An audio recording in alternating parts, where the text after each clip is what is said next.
Bonjour à tous et bienvenue dans Cult & Click pour une vidéo de presque qualité.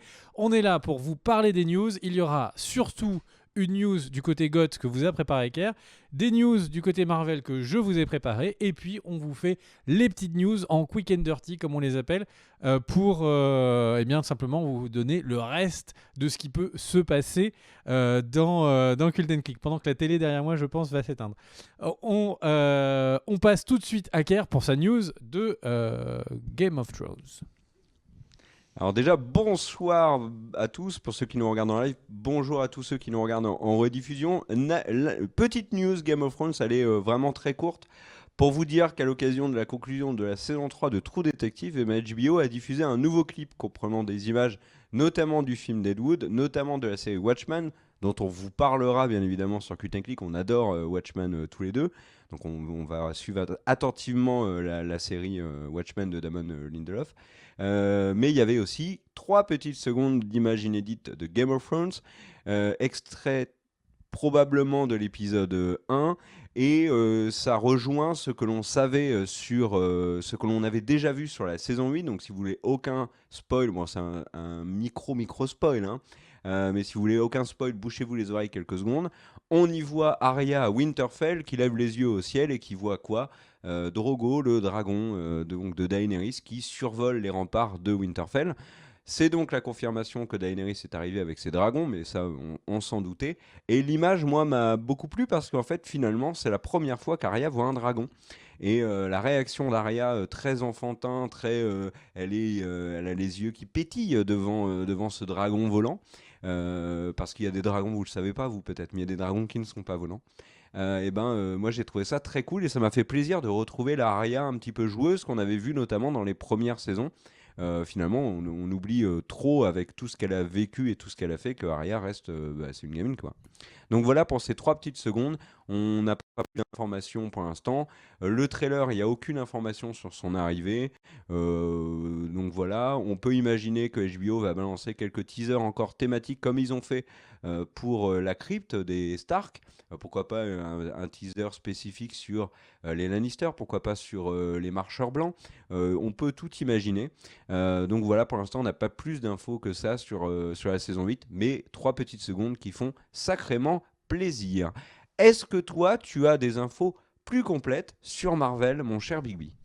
Alors évidemment j'ai des infos complètement complètes parce que je vais vous parler d'informations annoncées par Kevin Feige, mais aussi de news et rumeurs, parce que là on est en train de s'approcher gentiment, à tout petits pas, à chaque fois que vous respirez, à chaque seconde, à chaque millième, on s'approche de plus en plus de la phase 4, donc la phase suivante de Marvel. Et alors là, on commence cette semaine à avoir plein d'infos. Alors la première, c'est Kevin Feige qui est là. Alors, on a décidé de le mettre à l'antenne pendant que je ferai cette news parce que, après tout, voilà, quelqu'un peut avoir une calvitie, peut avoir un sourire un peu chelou, mais le mec, c'est le boss de Marvel Studios, donc juste, voilà, on reste dans le respect. Donc, Kevin Feige a annoncé tout simplement que toutes les séries qui ont été dévoilées, ou en tout cas teasées pour la plateforme donc, de Disney, eh bien Disney+, pour ceux qui veulent savoir le nom, donc je parle de Loki, de Vision et Scarlet Witch, de Winter Soldier et Falcon. Toutes ces séries sont produites par Marvel Studios. Ce qui veut dire que pour ceux qui regardent Agents of S.H.I.E.L.D., etc., ils savent que ces séries se sont complètement déconnectées du MCU, que tout ce qui s'y passe n'est plus que très très très très très très lointainement, voire pas du tout connecté. Idem pour les séries chez Netflix. Et ben là, cette série dont on parle, donc sur Disney+, Loki, Vision, etc., sont des séries qui sont produites par Marvel Studios. Et Kevin Feige a annoncé qu'elle serait canon. C'est-à-dire que tout ce qui s'y passe sera connecté à l'univers du MCU et que donc s'il s'y passe des choses importantes, dans les films, on aura les répercussions. Alors généralement dans ces cas-là, comme il y a évidemment plus de gens qui vont voir les films qui auront accès aux séries, on aura sans doute peu de répercussions dans les films, mais l'inverse sera vrai. On se souvient notamment que dans la saison 1 de Agents of S.H.I.E.L.D., à la fin de la saison 1, on apprenait comment un Hell Carriers, donc ces gros porte-avions, arrivait à la fin du Winter Soldier, si je ne me trompe pas. On a ensuite une deuxième information de Kevin Feige qui nous parle du film The Eternals, et dans lequel il dit que en fait, Jack Kirby, donc, qui avait créé le comics Les Eternals, avait fait une histoire qui se basait sur des milliers d'années. Et que du coup c'était une histoire d'équipe qui se basait sur des milliers d'années. Et donc, qui est donc l'histoire des Eternals. Et donc Kevin Feige confirme que ce sera la même chose dans le film, c'est-à-dire que le film se baladera sur des dizaines de milliers d'années. Et on aurait, et ils ont cité spécifiquement les Gardiens de la Galaxie, on ne verrait pas une équipe se former, on verrait une équipe qui est déjà en place et qu'on suit tout le long du film. Le but est de faire un film qui donc a une tonalité différente. Vous imaginez d'avoir un film qui va se balader sur des milliers d'années. Et ça, c'est le premier élément. Et deuxième élément, il était interrogé parce que c'est James Gunn qui a été viré suite au problème de quelques tweets, de vieux tweets qui sont remontés. Donc il s'est fait alpaguer par Disney qui disait « Oh là là, certains tweets sont trop limites, je ne veux pas travailler avec toi ». Et en fait, c'est Kevin Feige qu'on voit là, qui, alors non, ce n'est pas suite à son licenciement qu'il a les cheveux qui sont partis en cacahuète, il avait les cheveux en cacahuète avant, et le truc en fait c'est que c'est lui qui travaillait sur le scénario des Gardiens de la Galaxie 3, mais c'était également lui qui était en charge de la partie cosmique, et donc de commencer à préparer les scénarios sur notamment The Eternals. Donc Kevin Feige a été interrogé, et en fait il a répondu que pour les Gardiens de la Galaxie 3, quand le film sera en production, eh bien, ils partiront de la base du scénario de James Gunn. Ce que je trouve un move plutôt malin parce que ça permet de ménager le fait que, ça y est, Disney a annoncé qu'il était viré il y a déjà plusieurs mois, donc ils ne peuvent pas le réembaucher. Mais par contre, d'essayer de ménager les fans qui disaient les Gardiens de la Galaxie, c'est James Gunn. Faire les Gardiens de la Galaxie sans James Gunn, c'est pas possible. Surtout que, comme Kerr vous le disait dans une news précédente, de nombreux réalisateurs, comme notamment Waititi... Comment tu prononces son nom? Waititi VK? Waititi Eka? Kerr, c'est mieux, je suppose.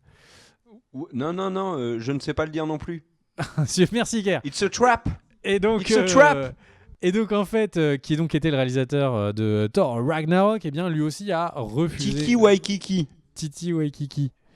Et bien donc du coup a refusé. Donc Marvel était dans une situation un peu compliquée. Là, ça leur permet d'avoir un peu quelqu'un qui est viré, mais quand même de bosser. Autre information qui du coup, alors elle est plutôt de l'ordre de la rumeur, mais qui commence à être insistante. Ça a l'air de vraiment partir sur l'an prochain. On aurait Black Widow qui serait diffusée en mai. Et on aurait The Eternal qui serait diffusé en novembre. C'est de la rumeur, mais c'est de la rumeur qui commence à être insistante. On commence à être à un peu plus d'un an des films, donc il faut que les distributeurs, il faut commencer à prévenir tout le monde, et donc les informations risquent de commencer à fuiter. Il y a une rumeur, merci Oupi de ne pas me l'avoir dit. Donc en gros, il y a une rumeur hyper insistante en ce moment sur le fait qu'il y aurait le surfeur d'argent qui rejoindrait dès le prochain film de Avengers. Alors, la raison à ça, elle est très simple. C'est que le surfeur d'argent a un rôle extrêmement important dans le comics The Infinity Gauntlet, donc qui sert à la base du dernier Avengers.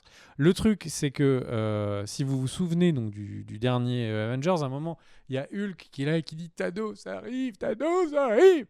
Et oui, je sais, Axtor Studio. Et le truc, en fait, c'est que dans le comics, eh bien, le rôle est... Enfin, le personnage, la scène, la case, tout est pareil, sauf qu'au lieu d'avoir Banner, c'est le surfeur d'argent. Donc tout le monde dit « Ah bah c'est sûr, le surfeur d'argent, il arrive dans le prochain. » Ce n'est pas fait. Il y a en ce moment un peu de teasing, voilà, il y a une rumeur qui commence à être insistante sur le fait que le prochain aurait le surfeur d'argent. Ce n'est pas fait. On rappelle que le surfeur d'argent est du côté de la Fox et qu'au moment où le film, en tout cas son écriture a été finalisée, la Fox n'était pas encore achetée. Donc, ils ont le droit. Mais ça voudrait dire que soit ils l'ont préparé après que le film ait été écrit, ce qui serait un peu chelou, soit que c'est vraiment dans les derniers reshoots, parce qu'on sait qu'il y a eu des reshoots en début 2019 et toute fin 2018. Voilà. C'était la petite news sur la phase 4. Est-ce que, Kerr, ça t'a fait frétiller une partie de tes orteils ? Oui, une partie assez large en effet de mes orteils. D'ailleurs, je peux même le montrer plutôt vers là, tu vois. En tout cas, je suis content. Désolé, la chaise tourne depuis tout à l'heure, c'est l'angoisse. Moi, je suis vraiment content que tu aies montré ton pied, parce que bon, c'est un petit peu chelou d'avoir montré son pied comme ça, mais par contre, ça prouve que ce live-ci, tu as un jeans. Et ça, c'est chouette. Exactement. Est-ce que tu veux que j'enchaîne? Eh bien, enchaîne et fais-nous toutes les autres petites news. Alors, je vais vous parler d'abord de pognon. En effet, le pognon, je vais vous parler de Dragon 3 qui est sorti aux États-Unis et qui a bien commencé sa carrière américaine avec 55 millions de dollars pour son premier week-end. C'est le meilleur démarrage d'un film Dragon aux États-Unis. C'est le meilleur démarrage de l'année pour l'instant aux États-Unis. Alors, bien évidemment, aucun des très gros films n'est vraiment sorti cette année pour l'instant. Alita, c'est tout petit dans les faits. Lego aussi, enfin voilà, ce ne sont pas des gros films. Le premier très gros arrive en mars, bien évidemment, c'est Captain Marvel en France, c'est le 6 mars. Captain Marvel est attendu à plus de 150 millions de dollars dès son premier week-end. Là, on est à 55, c'est bien. Et pour l'instant, sachez que Dragon 3 est aussi le plus gros succès international de l'année. Enfin, quand j'ai international, c'est États-Unis compris, donc le fameux Worldwide Box Office. Pour l'instant, il est premier avec 275 millions de dollars. Il devance Alita avec 264 millions de dollars, Glass 240 millions de dollars, Lego 2 est très très loin à 136 millions de dollars. Voilà pour les infos box-office. Et puis, passons maintenant aux cérémonies avec les Oscars. Les Oscars ont eu lieu ce week-end. Alors, si vous regardez la vidéo il y a 4 ans, c'était ce week-end, mais il y a quand même un paquet de week-ends. Et bon, ces Oscars, c'était un peu les Oscars de la panique. Pourquoi? Comme tu l'as dit la semaine dernière, dans une vidéo que vous pouvez retrouver sur la chaîne, et d'ailleurs tu étais extraordinaire dans cette vidéo sur les news, tu parlais des Oscars, et ils n'ont pas eu de présentateur, puisque Kevin Hart est parti. Il y a eu polémique notamment sur le fait, comme tu l'expliquais, que certaines récompenses étaient coupées, n'étaient pas en live, ce que finalement les Oscars ont accepté de faire. Il y a eu rétropédalage. La cérémonie a eu lieu à peu près normalement. Rami Malek s'est éclaté par terre. L'ensemble de la presse internationale n'a parlé finalement que du duo Bradley Cooper, Lady Gaga qui ont chanté Shallow sur scène, c'était très beau, oh là là. Bon, ceci étant dit, j'aime bien la chanson. Et Star is Born était globalement un bon premier film de Bradley Cooper, il n'y a rien à dire. Et donc parlons maintenant des vainqueurs. Le vainqueur, c'est Green Book, qui est l'adaptation d'un livre qui fait polémique, parce qu'en fait on reproche au film de ne suivre que la version de l'auteur de ce livre, et d'autres personnages qui sont dans le film, la famille d'autres personnages du film ont contesté la version. Sous fond de racisme, ça a fait polémique. Spike Lee notamment a pris la parole pour critiquer le choix des Oscars d'avoir donné le prix à Green Book. Notre ami Spike Lee qui a eu son premier Oscar à l'occasion de cette cérémonie. Meilleur réalisateur Alfonso Cuarón pour Roma. Nouvelle polémique encore, parce qu'il y a des polémiques partout, vous le savez bien. Polémique sur Roma parce que Netflix. Rami Malek a eu l'Oscar de meilleur acteur pour Bohemian Rhapsody. Pas de polémique cette fois, mais comme je vous l'ai dit, il est tombé de la scène. Donc bon, on a eu une petite chute, ça fait marrer. Et l'Oscar le plus important de la soirée, incontestablement, est celui de la meilleure actrice, qui a été donné à Olivia Colman, que j'ai trouvé absolument extraordinaire dans la série Broadchurch, et que tu as trouvé absolument extraordinaire, mon cher Bigby, dans la série The Night Manager, dont vous pouvez retrouver d'ailleurs la critique sur la chaîne. Elle a eu l'Oscar de la meilleure actrice pour La Favorite. Moi, ça me fait super plaisir qu'une actrice qui était cantonnée série ait un Oscar et ait la reconnaissance du tout Hollywood. Sachez qu'Olivia Colman, on la verra bientôt en Reine Elisabeth dans la saison 3 de The Crown. Donc c'est du lourd, vraiment. The Crown arrive avec la dernière actrice qui a eu un Oscar. C'est un énorme coup de Netflix, ils ne savaient pas quand ils l'ont casté, bien évidemment. Qu'est-ce qu'on peut dire d'autre? Ma chère Shala Ali, qui est actuellement à l'affiche de True Detective saison 3, a eu l'Oscar du meilleur second rôle pour Green Book également. Et on va pas en faire des tonnes et des tonnes sur le reste du palmarès. Juste pour dire quand même que la meilleure chanson originale, il y avait un duel entre SZA et Kendrick Lamar contre Bradley Cooper et Lady Gaga. Pas de bol pour Kendrick Lamar. Il s'est fait torpiller par Lady Gaga et Bradley Cooper qui ont eu l'Oscar. C'est le premier Oscar de Lady Gaga qui pourrait, mon cher Bigby, un jour avoir l'Oscar de la meilleure actrice ou du meilleur second rôle, puisque c'est sorti en tant qu'actrice, ont convaincu largement, que ce soit dans American Horror Story ou A Star is Born. Et enfin, le dernier truc que j'aimerais vous dire, 2 trucs quand même. Il y a 3 Oscars pour Black Panther. 3 Oscars quand même, c'est énorme pour un film Marvel. Et il y a eu l'Oscar du meilleur film d'animation, Youpi Tralala, pour Spider-Man New Generation Into the Spider-Verse, qui n'était pas du tout favori il y a encore quelques semaines, puisque tout le monde disait que Les Indestructibles 2 allaient s'imposer. Et en fait, Spider-Man New Generation, pour notre plus grand plaisir, et je l'espère aussi pour votre plus grand plaisir, eh ben, il a absolument tout gagné dans les différentes cérémonies où il y avait de l'animation. Il a gagné les Golden Globes, il a gagné les Emmy Awards, qui sont la cérémonie des séries animées, enfin des films animés, pardon, de l'animation plus généralement. Et donc, il a gagné l'Oscar. Voilà, ça c'est une très bonne nouvelle. Et puis, avant que tu conclues avec tes petites news, j'en ai quand même quelques-unes très rapides. Vous avez. Je veux réagir sur les Oscars, ça te dérange pas? De quoi? Je veux réagir sur les Oscars, j'ai juste une petite news. Vas-y, réagis sur les Oscars, aucun problème. Eh bien, en fait, Spider-Man Into the Spider-Verse, eh bien, en fait, les réalisateurs ont annoncé suite. Alors, on pourrait se dire que c'est suite aux Oscars ou pas vraiment, mais en tout cas, suite aux Oscars, ils ont annoncé quelque chose qui me fait super plaisir. Ils ont annoncé qu'il y aurait un remontage du film et qu'il y aurait donc une version du film dimension alternative. Alors là, vous allez dire, mais qu'est-ce que ça veut dire? Alors, je vous lis ce que nous a dit les réalisateurs. En fait, donc, ce serait un Alt Universe Cut. Et donc, il y aurait donc des scènes coupées. Il y aurait, alors parfois qui ne sont pas finalisées. Il y aurait également un peu plus de Gank Lee, donc, qui est donc le roommate de notre ami Miles Morales. Il y aura un court-métrage Spider-Cochon qui est diffusé déjà sur Internet, j'espère de manière légale, parce que je crois l'avoir vu sur un des sites officiels.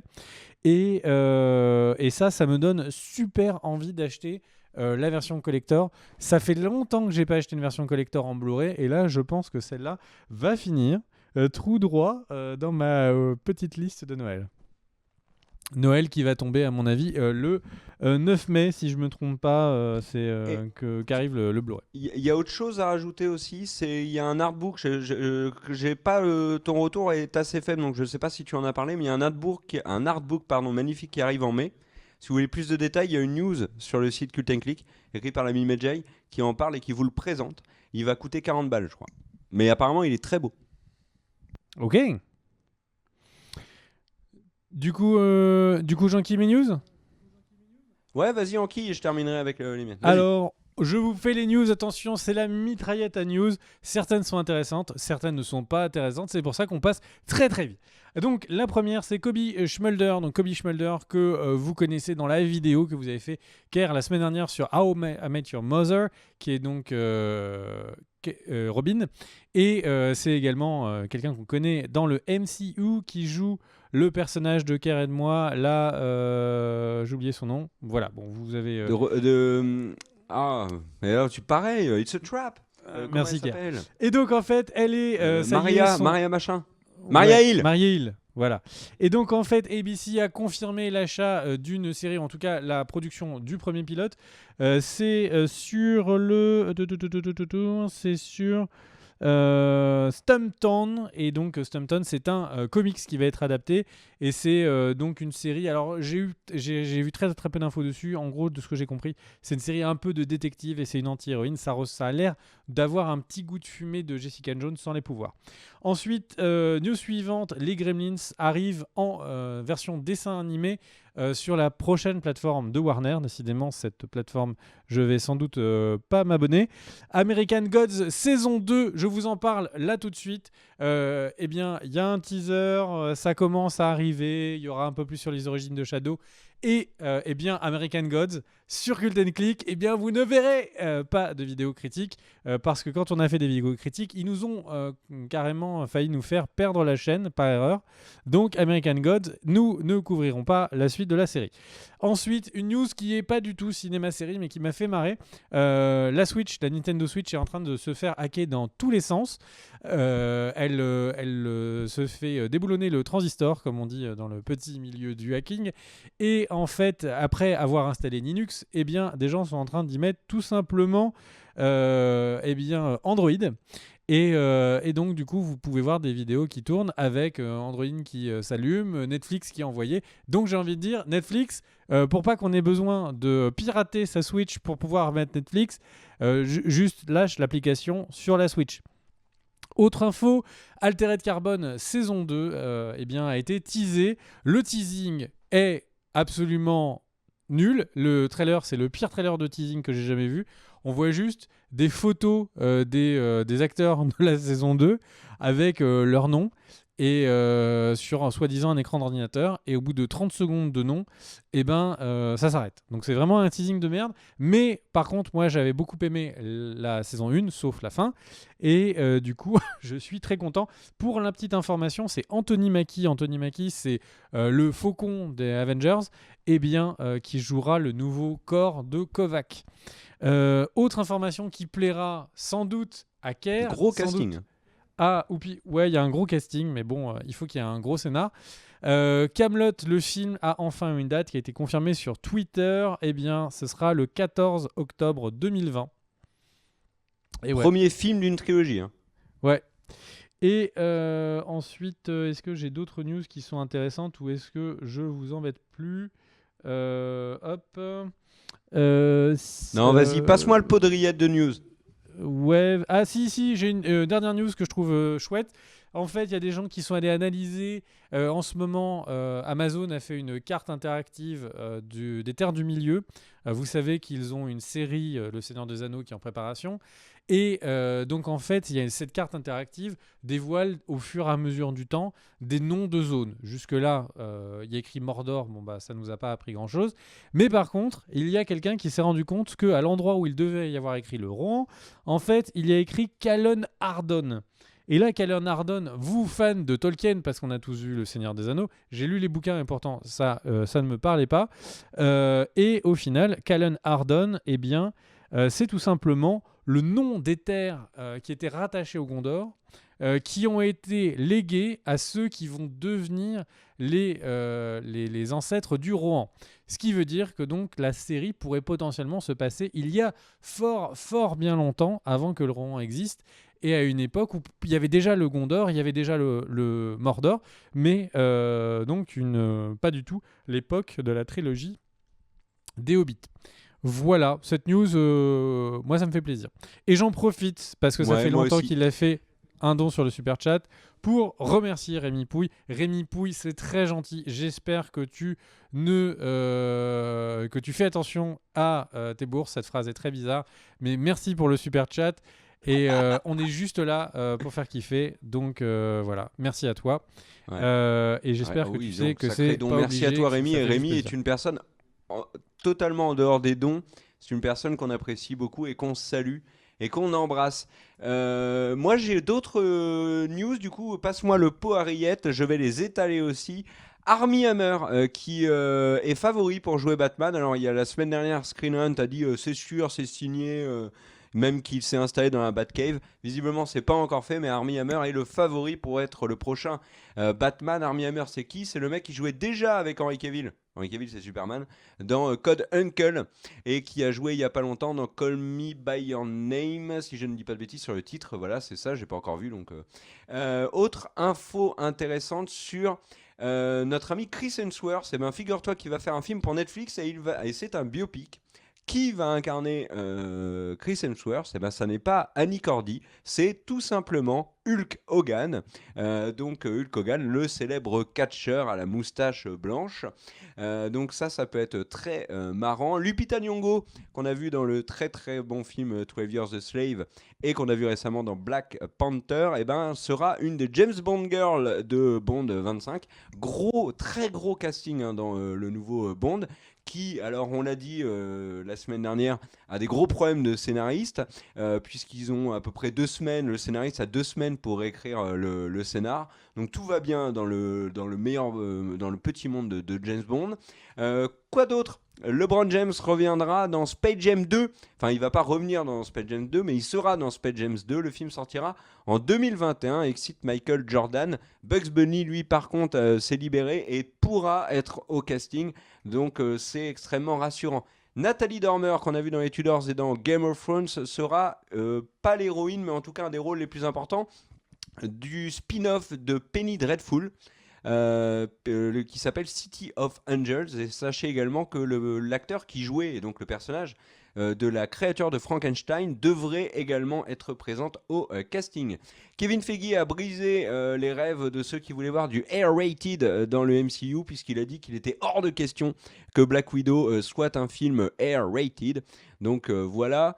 Emily Blunt et John Krasinski reviendront dans Sans un bruit 2. Krasinski derrière la caméra, Emily Blunt devant. C'est un des beaux succès de l'année dernière. On en avait dit énormément de bien dans une critique Sans un bruit. Critique qui avait été gentiment démonétisée parce qu'on en disait du bien.